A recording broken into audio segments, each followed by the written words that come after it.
सभी छोटे बड़े श्रोताओं को सुनीता भटनागर का प्यार भरा नमस्कार। ऑडियो स्टोरीज के हमारे चैनल कहानी जगत में आप सभी का स्वागत है। हिंदी कहानियों की श्रृंखला में आइए आज सुनते हैं मुंशी प्रेमचंद जी द्वारा रचित कहानी धिक्कार। अनाथ और विधवा मानी के लिए जीवन में अब रोने के सिवा दूसरा अवलंब न था। वह 5 वर्ष की थी जब पिता का देहांत हो गया। माता ने किसी तरह उसका पालन किया। 16 वर्ष की अवस्था में मोहल्ले वालों की मदद से उसका विवाह भी हो गया, पर साल के अंदर ही माता और पति दोनों विदा हो गए। इस विपत्ति में उसे अपने चचा वंशीधर के सिवा और कोई नजर न आया जो उसे आश्रय देता।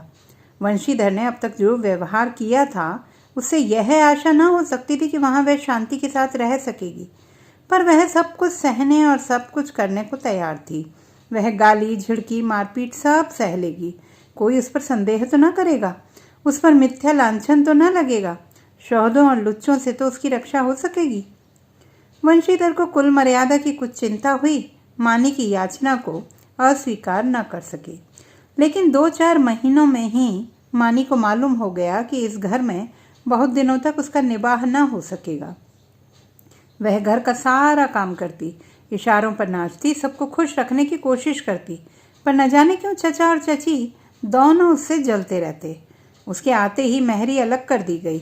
नहलाने धुलाने के लिए एक लौंडा था, उसे भी जवाब दे दिया गया। पर मानी से इतना उबार होने पर भी चचा और चची न जाने क्यों उससे मुंह फुलाए रहते। कभी चचा घुड़कियां जमाते, कभी चची कोसती, यहाँ तक कि उसकी चचेरी बहन ललिता भी बात बात पर उसे गालियां देती थी।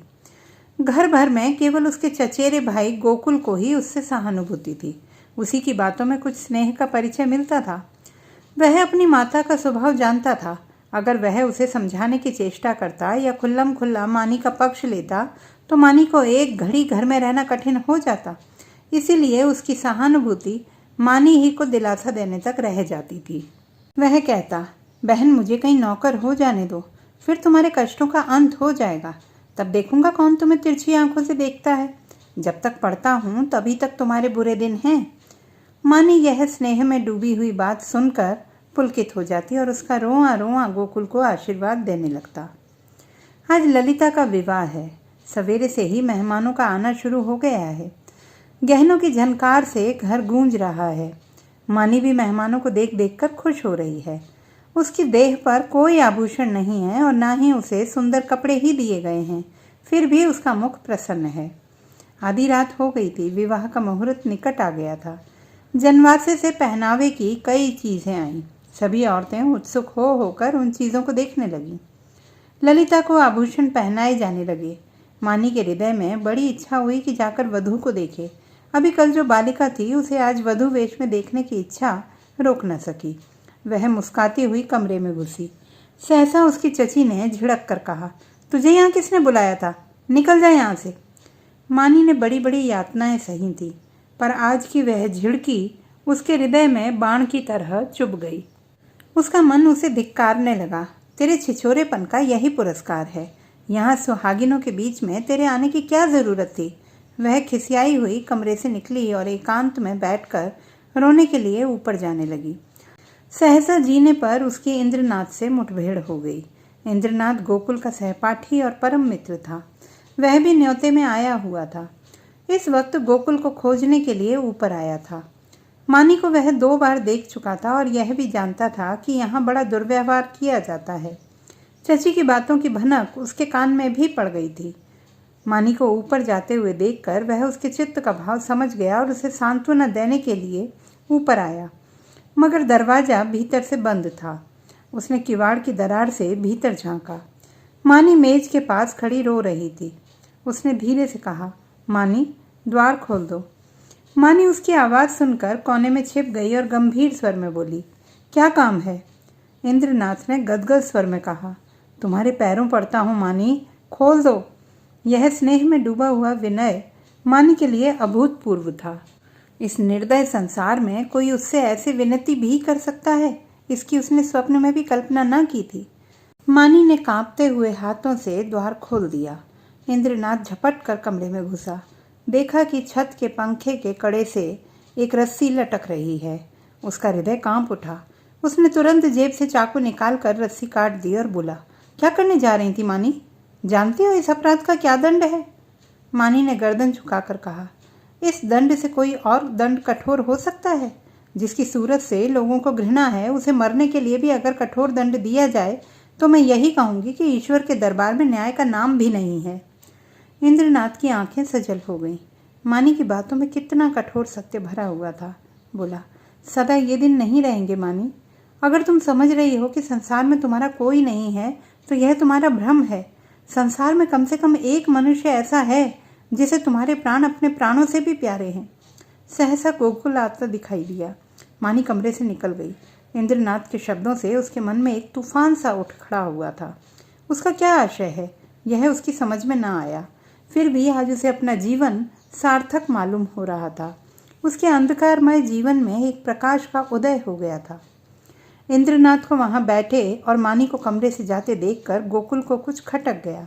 उसकी त्योरियां बदल गईं। कठोर स्वर में बोला, तुम यहाँ कब आए? इंद्रनाथ ने अविचलित भाव से कहा, तुम्ही को खोजता हुआ यहाँ आया था। तुम यहाँ ना मिले तो नीचे लौटा जा रहा था। अगर चला गया होता तो इस वक्त तुम्हें यह कमरा बंद मिलता और पंखे के कड़े में एक लाश लटकती हुई नजर आती। गोकुल ने समझा यह अपने अपराध के छिपाने के लिए कोई बहाना निकाल रहा है। तीव्र कंठ से बोला, तुम यह विश्वासघात करोगे, मुझे ऐसी आशा न थी। इंद्रनाथ का चेहरा लाल हो गया। वह आवेश में आकर खड़ा हो गया और बोला, न मुझे यह आशा थी कि तुम मुझ पर इतना बड़ा लांछन रख दोगे। मुझे न मालूम था कि तुम मुझे इतना नीच और कुटिल समझते हो। मानी तुम्हारे लिए तिरस्कार की वस्तु हो, मेरे लिए वह श्रद्धा की वस्तु है और रहेगी। मुझे तुम्हारे सामने अपनी सफाई देने की जरूरत नहीं है, लेकिन मानी मेरे लिए उससे कहीं अधिक पवित्र है जितनी तुम समझते हो। मैं नहीं चाहता कि इस वक्त तुमसे यह बातें कहूँ।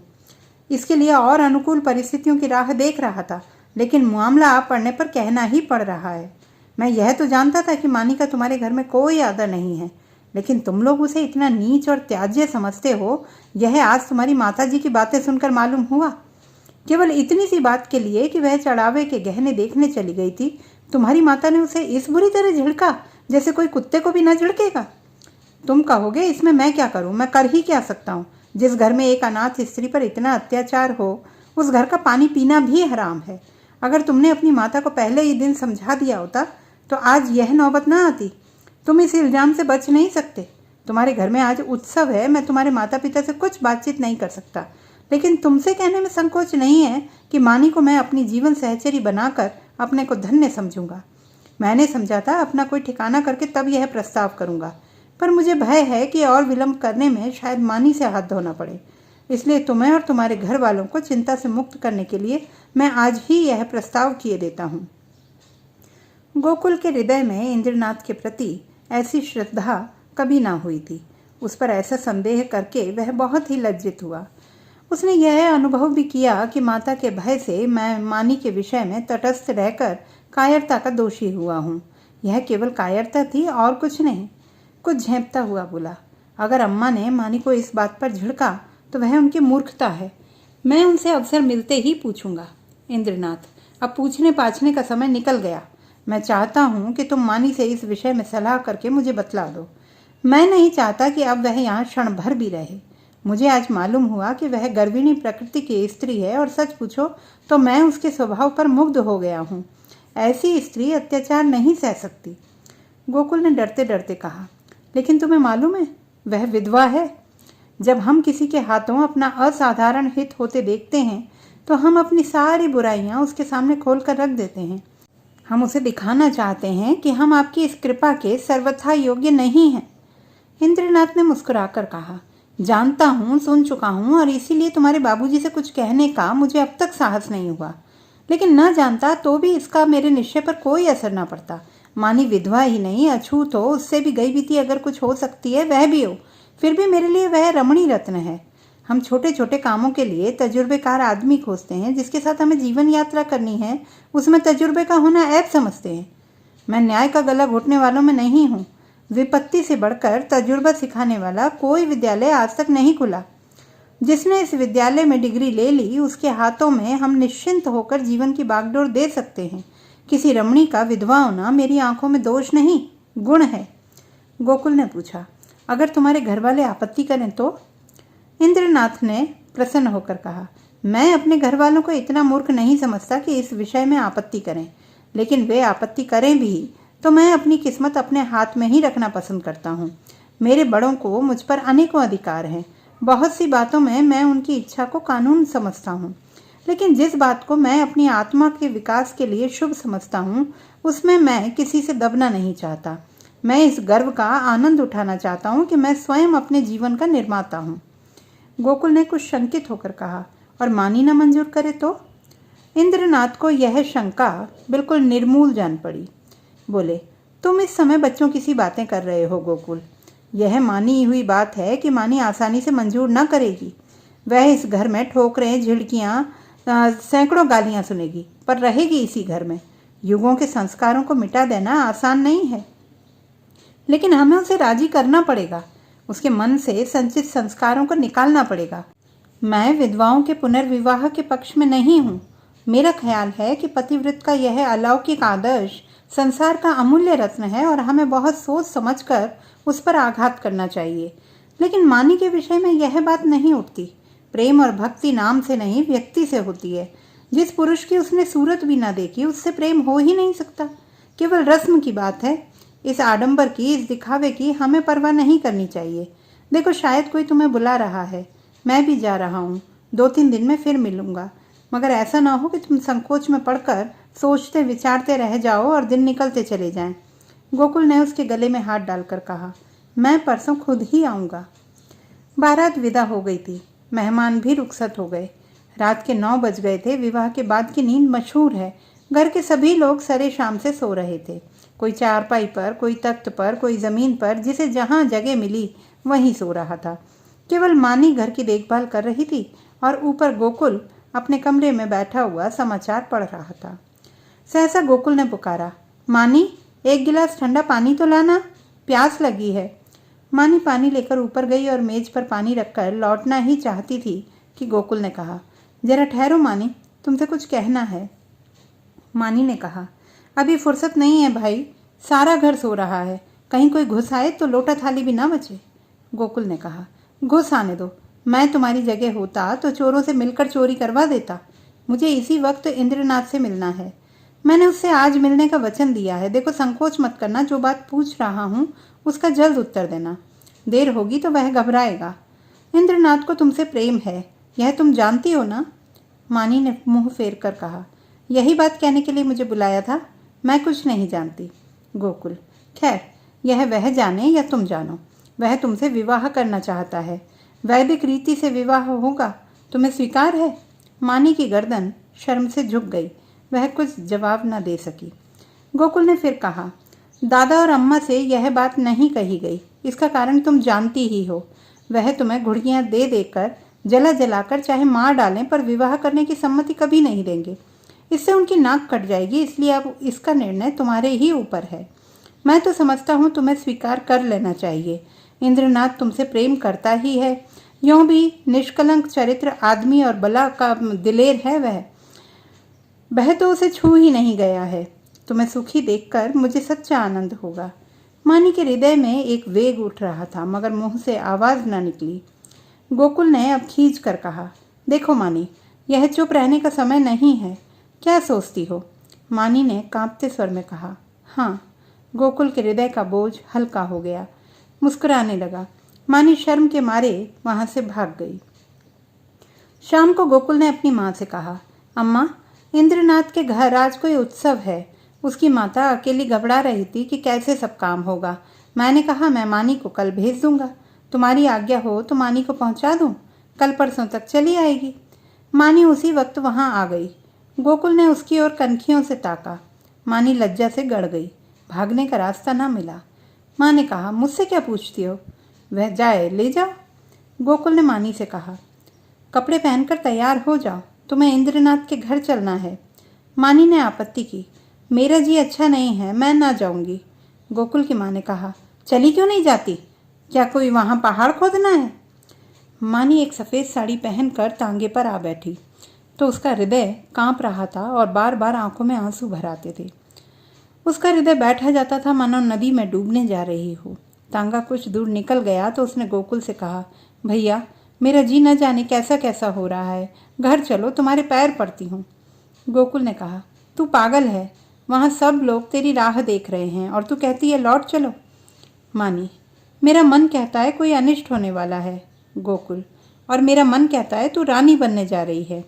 मानी, 10-5 दिन ठहर क्यों नहीं जाते, कह देना मानी बीमार है। गोकुल, पागलों किसी बातें ना करो। मानी, लोग कितना हंसेंगे। गोकुल, मैं शुभ कार्य में किसी की हंसी की परवाह नहीं करता।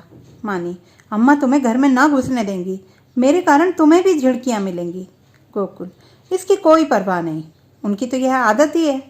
तांगा पहुंच गया। इंद्रनाथ की माता विचारशील महिला थीं। उन्होंने आकर वधू को उतारा और भीतर ले गईं। गोकुल वहां से घर चला तो 11 बज रहे थे। एक ओर तो शुभ कार्य के पूरा करने का आनंद था और दूसरी ओर भय था कि कल मानी न जाएगी तो लोगों को क्या जवाब दूंगा। उसने निश्चय किया, चलकर साफ साफ कह दूं, छिपाना व्यर्थ है, आज नहीं तो कल, कल नहीं तो परसों सब कुछ कहना ही पड़ेगा, आज ही क्यों न कह दूं। यह निश्चय करके घर में दाखिल हुआ। माता ने किवाड़ खोलते हुए कहा, इतनी रात तक क्या करने लगे, उसे भी क्यों न लेते आए, कल सवेरे चौका बर्तन कौन करेगा। गोकुल ने सिर झुकाकर कहा, वह तो अब शायद लौट कर ना आए अम्मा, उसके वहीं रहने का प्रबंध हो गया है। माता ने आंखें फाड़कर कहा, क्या बकता है, भला वह वहां कैसे रहेगी। गोकुल, इंद्रनाथ से उसका विवाह हो गया है। माता मानो आकाश से गिरी। उन्हें कुछ सुध ना रही कि उनके मुख से क्या निकल रहा है। कुलांगार, भड़वा, हरामजादा, न जाने क्या क्या कहा। यहाँ तक कि गोकुल का धैर्य चरम सीमा का उल्लंघन कर गया। उसका मुंह लाल हो गया, त्योरियां चढ़ गईं। बोला, अम्मा बस करो, अब मुझ में इससे ज़्यादा सुनने की सामर्थ्य नहीं है। अगर मैंने कोई अनुचित कर्म किया होता तो आपकी जूतियां खाकर भी सिर ना उठाता, मगर मैंने कोई अनुचित कर्म नहीं किया। मैंने वही किया जो ऐसी दशा में मेरा कर्तव्य था और जो हर एक भले आदमी को करना चाहिए। तुम मूर्खा हो, तुम्हें नहीं मालूम कि समय की क्या प्रगति है। इसीलिए अब तक मैंने धैर्य के साथ तुम्हारी गालियां सुनी। तुमने और मुझे दुख के साथ कहना पड़ता है कि पिताजी ने भी मानी के जीवन को नारकीय बना रखा था। तुमने उसे ऐसी ऐसी ताड़नाएं दी जो कोई अपने शत्रु को भी ना देगा। इसीलिए ना कि वह तुम्हारी आश्रित थी, इसीलिए ना कि वह अनाथिन थी। अब वह तुम्हारी गालियां खाने ना आएगी। जिस दिन तुम्हारे घर विवाह का उत्सव हो रहा था, तुम्हारे ही एक कठोर वाक्य से आहत होकर वह आत्महत्या करने जा रही थी।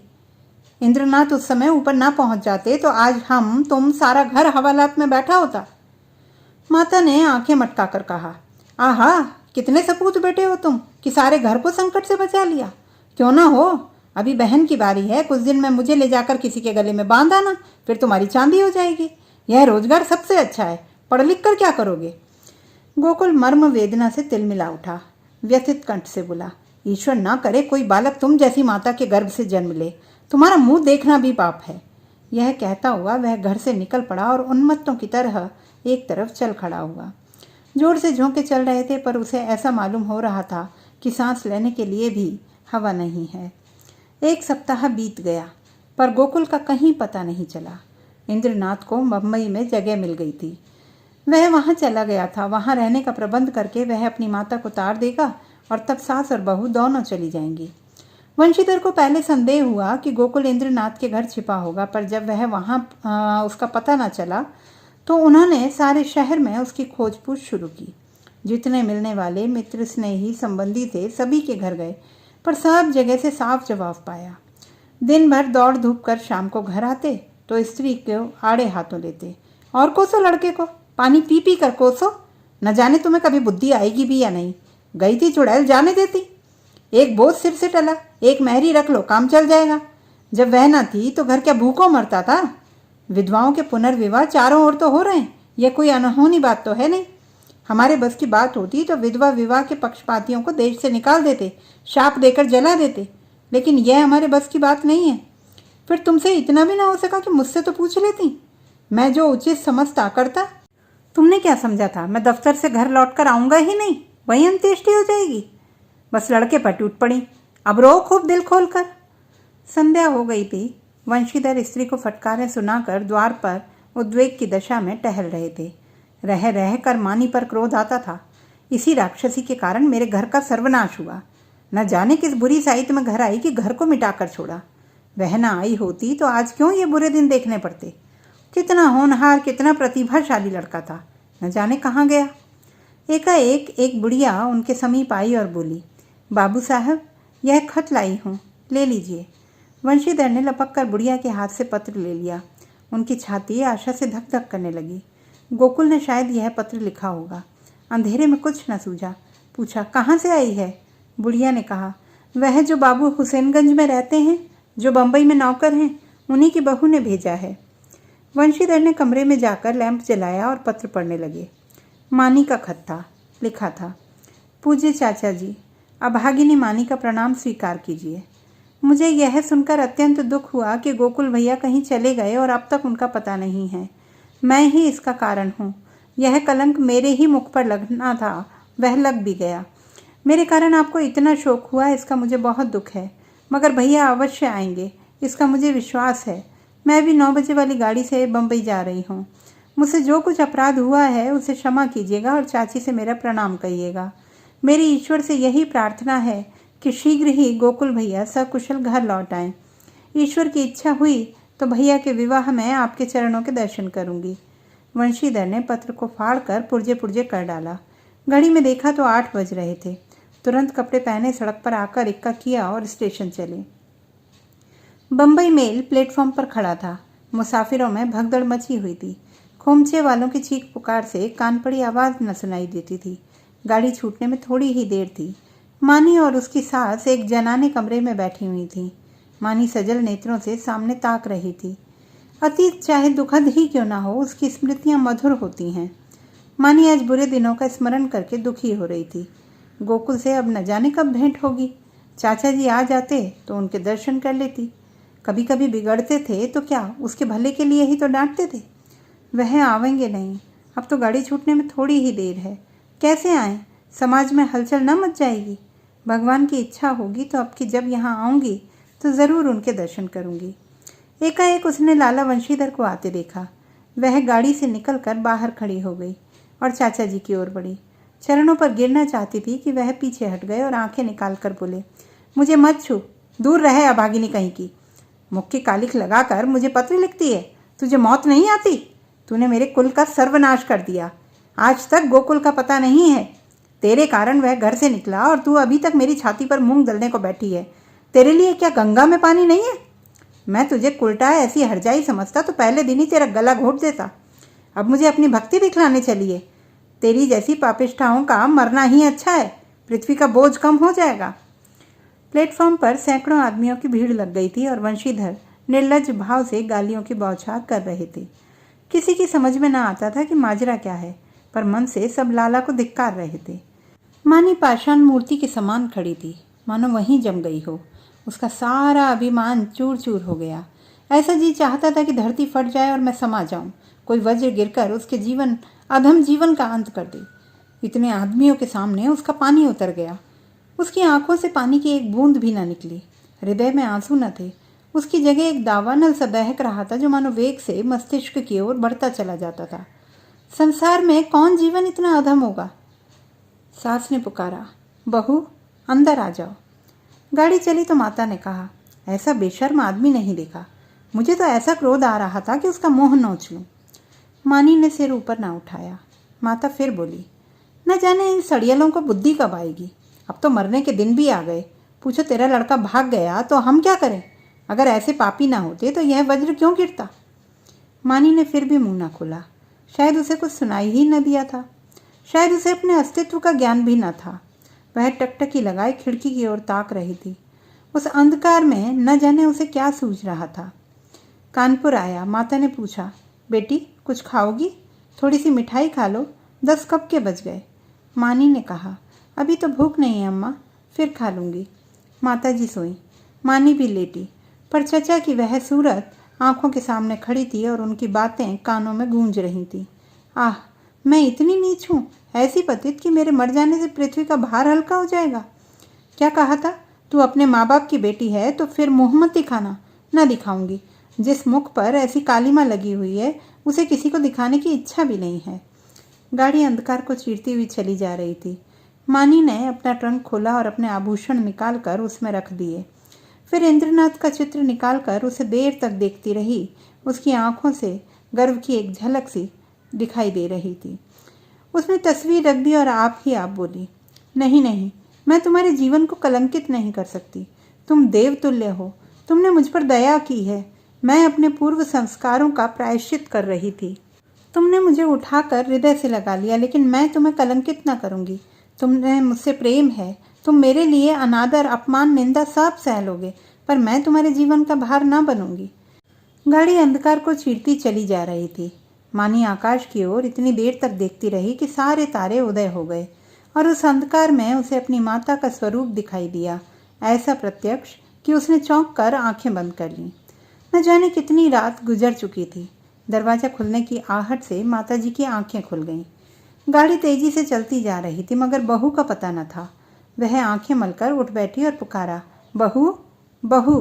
कोई जवाब न मिला। उनका हृदय धक धक करने लगा।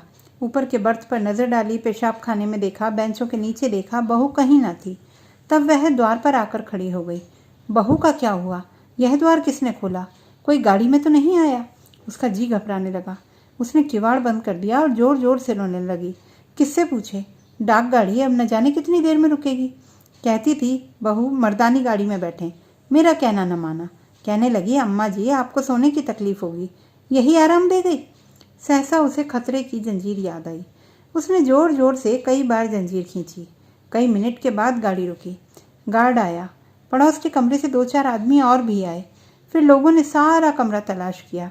नीचे तख्त को भी ध्यान से देखा। रक्त का कोई चिन्ह न था। असबाब की जांच की। बिस्तर, संदूकची, बर्तन सब मौजूद थे। ताले भी सब बंद थे। कोई चीज गायब न थी। अगर बाहर से कोई आदमी आता तो चलती गाड़ी से जाता कहाँ? एक स्त्री को लेकर गाड़ी से कूद जाना असंभव था। सब लोग इन लक्षणों से इसी नतीजे पर पहुंचे कि मानी द्वार खोलकर बाहर झांकने लगी होगी और मुठिया हाथ से छूट जाने के कारण गिर पड़ी होगी। गार्ड भला आदमी था। उसने नीचे उतरकर 1 मील तक सड़क के दोनों ओर तलाश किया। मानी का कोई निशान न मिला। रात को इससे ज्यादा और क्या किया जा सकता था? माताजी को कुछ लोग आग्रहपूर्वक एक मर्दाने डिब्बे में ले गए। निश्चय हुआ कि माताजी अगले स्टेशन पर उतर पड़े और सवेरे इधर उधर दूर तक देखभाल की जाए।